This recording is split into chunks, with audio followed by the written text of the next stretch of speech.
Hello everyone, welcome to our channel. Telugu రాష్ట్రాల్లో మారినటువంటి వాతావరణ పరిస్థితులు, పలు జిల్లాల్లో భారీగా కురిసినటువంటి వర్షాలు వివరాల్లోకి వెళ్దాం. వాతావరణ పరిస్థితులను తెలుసుకునే ముందు మీరు ఇంకా మన ఛానల్ కనుక సబ్స్క్రైబ్ చేయలేదా అయితే వెంటనే సబ్స్క్రైబ్ చేయండి. అదేవిధంగా పక్కన ఉన్న బెల్ ఐకాన్ కూడా క్లిక్ చేసేయండి. ఇక లేట్ చేయకుండా వివరాల్లో కనుక వెళ్ళినట్లయితే రెండు తెలుగు రాష్ట్రాల్లోనూ రానున్నటువంటి 24 గంటల పాటు భారీ వర్షాలు కురుస్తాయని వాతావరణ కేంద్రం వెల్లడించింది.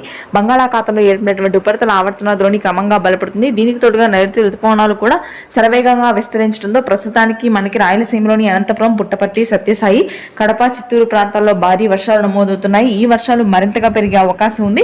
ఇక ఆ తర్వాత ఉత్తరాంధ్ర, శ్రీకాకుళం, విజయనగరం, విశాఖపట్నం, పార్వతీపురం, మన్యం, మల్లూరు, సీతారామరాజు జిల్లాల్లో కూడా మోస్తరు నుంచి భారీ వర్షపాతం ఉంటుందని వాతావరణ కేంద్రం వెల్లడించింది. ఇకపోతే మనకి ఉత్తర కోస్తా, అదేవిధంగా ఉత్తర తెలంగాణలోని నిజామాబాద్, ఆదిలాబాద్, నల్గొండ, ఖమ్మం, భద్రాద్రి, కొత్తగూడెం, హైదరాబాద్ పరిసర ప్రాంతాల్లో భారీ వర్షాలు నమోదు కానున్నాయి. హైదరాబాద్ లోని Yousufguda, Ameerpet, Kagaz Nagar, Malkajgiri, GHMC, Manikonda, Charminar, old city, Uppal, Nampally, Khairatabad ప్రాంతాల్లో దాదాపుగా 10 నుంచి 12 సెంటీమీటర్ల భారీ వర్షపాతం ఉంటుందని వాతావరణ కేంద్రం వెల్లడించింది. రానున్నటువంటి 24 గంటల పాటు అత్యధికంగా ఉష్ణోగ్రతలు పూర్తి స్థాయిలో తగ్గి భారీ వర్షాలు ఉన్నాయి తెలుగు రాష్ట్రాల్లో. ఇది ప్రస్తుతానికి ఉన్న weather update. Thanks for watching this video.